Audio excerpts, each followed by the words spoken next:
Hi guys, welcome back my channel. So இன்றைக்கி நம்ம பார்க்க போது பார்த்திங்கன்னா மீன் குழம்பு எப்படி செய்யன்னு சொல்லிட்டு தான். ஸோ இதுக்கு வந்துட்டு நான் டவுன் ஃபேஸ் வாங்கியிருக்கேன், நகர மீனுன்னு சொல்லுவாங்க. ஸோ இப்போ அதை நல்லா வாஷ் பண்ணிக்கலாம்.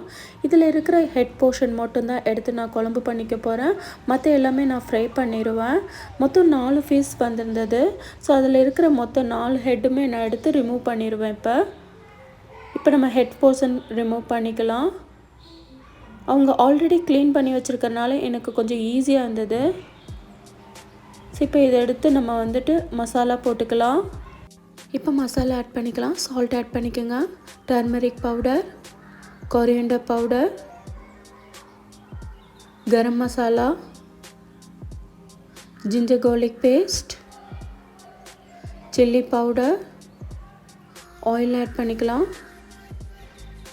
ஸோ கூடவே லெமன் ஸ்குவீஸ் பண்ணிடலாம். இதை நல்லா மிக்ஸ் பண்ணிடுங்க. இது கொஞ்சம் நேரம் இருக்கட்டும், ஒரு 10 to 20 minutes.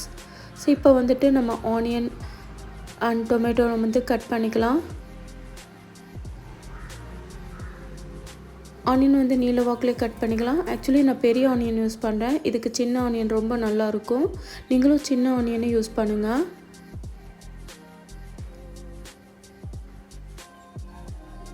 ஆனியன் எல்லாம் கட் பண்ணதுக்கப்புறமா டொமேட்டோவும் கட் பண்ணி வச்சுருவோம்.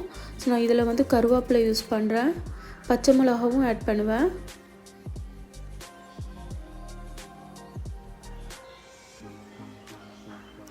டொமேட்டோவும் நீங்கள் வந்துட்டு பேஸ்ட் பண்ணிவிட்டு போட்டால் கூட ஓகே தான்.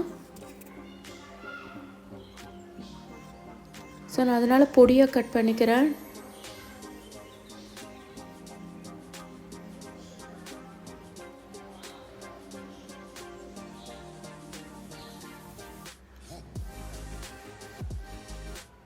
ஸோ கருவேப்பிலை எடுத்துக்கலாம்.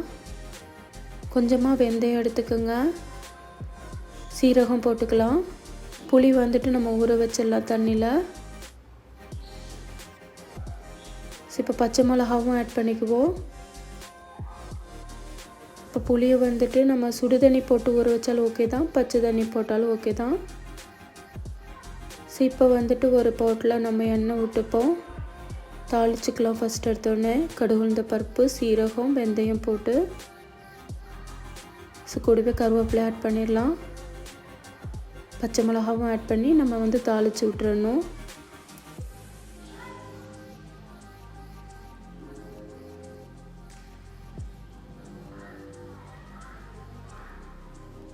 எனக்கு இது பண்ணும்போதே வந்து கேஸ் ஸ்டாப் ஆகிடுச்சு. ஸோ தட் நான் இண்டக்ஷனில் தான் நெக்ஸ்ட்டு பண்ணேன். ஸோ இதில் பச்சை மிளகாய் ஆட் பண்ணிவிட்டு ஆனியனும் ஆட் பண்ணிடுவோம். ஸோ இதே நல்லா வந்துட்டு நீங்கள் வந்து ஃப்ரை பண்ணிடுங்க. கோல்டன் ஃப்ரை வரணும்னு அவசியம் இல்லை. ஓரளவுக்கு கிளாஸ் இது வந்துருச்சுன்னா நீங்கள் வந்து டொமேட்டோ ஆட் பண்ணிக்கலாம்.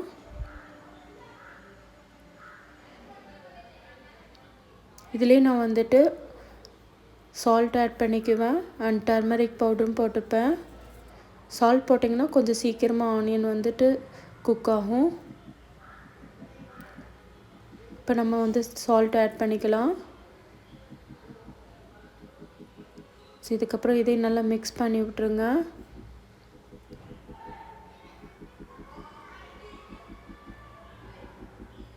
இது நல்லா குக் ஆனதுக்கப்புறம் டர்மரிக் பவுடர் நம்ம ஆட் பண்ணிக்கலாம். கொஞ்சமாக போட்டுக்கோங்க. ஸோ அதையும் நல்லா மிக்ஸ் பண்ணிடுங்க. ஸோ இதுக்கப்புறம் சடனாக வந்து ஸ்டவ் ஆஃப் ஆயிடுச்சு, கேஸ் ஓவர். ஸோ தட் நான் இண்டக்ஷனுக்கு நான் இதை ஷிஃப்ட் பண்ணிடுவேன். நான் வந்து பாத்திரம் மாற்றிட்டேன். ஸோ இதில் வந்துட்டு நம்ம வந்து டொமேட்டோ ஆட் பண்ணியிருந்தோம். டொமேட்டோ 2 ஸ்மால் சைஸ் எடுத்திருந்தேன். ஸோ இதை வந்துட்டு நல்லா மிக்ஸ் பண்ணி விட்டுருங்க.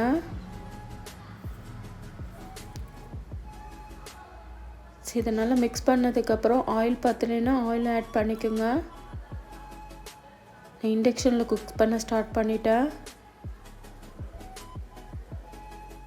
இது நல்லா குக் ஆனதுக்கப்புறமா நீங்கள் வந்துட்டு புளி வந்து கரைசல் விட்டுடலாம். தீய விடாமல் பார்த்துக்கோங்க. நான் ஸ்லோ குக்கிங்கில் தான் வச்சுருக்கேன். ஸோ இப்போ நம்ம புளி கரைசல் ஆட் பண்ணிக்கலாம். இதையும் நல்லா மிக்ஸ் பண்ணிடுங்க. நான் வந்து சாம்பார் பொடி போடுவேன், இதில் மிளகாய்த்தூள் வந்து இதில் போடுவேன், அண்ட் மல்லிப்பொடியும் ஆட் பண்ணிக்குவேன். தண்ணி பத்தலைன்னா நீங்கள் ஆட் பண்ணிக்கலாம். ஸோ இப்போ வந்துட்டு நம்ம வந்து ஃபிஷ் பாட்டை இது பண்ணிடுவோம். ஒரு கொதித்ததுக்கப்புறம், பிகாஸ் ஃபிஷ் சீக்கிரமாக வந்து உங்களுக்கு வெந்துடும்.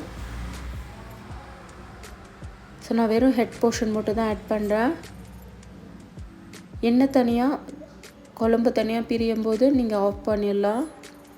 ஸோ இதில் வந்துட்டு நம்ம இப்போ சில்லி பவுடர் ஆட் பண்ணிக்கலாம், தனியா பொடி ஆட் பண்ணிக்கலாம், கூடவே சாம்பார் பொடியும் ஆட் பண்ணுவேன். நீங்கள் கறி குழம்புக்கு போடுற பொடி வச்சுருந்தீங்கன்னா அது கூட நீங்கள் ஆட் பண்ணிக்கோங்க. உப்பு வந்து நீங்கள் டேஸ்ட் பண்ணிக்கோங்க கரெக்டாக இருக்கான்னு சொல்லிவிட்டு, அப்படி இல்லைன்னா ஆட் பண்ணிக்கலாம். ஸோ இது நல்லா கொதிக்கட்டும். ஸோ பாருங்கள், இந்த அளவுக்கு தான் திக்னஸ் வரும். ஸோ இப்போ நம்ம வந்து ஊற்றி சாப்பிட்லாம். ரொம்ப நல்லா இருந்தது. நீங்கள் வந்து இட்லி கூட பண்ணி சாப்பிட்லாம்.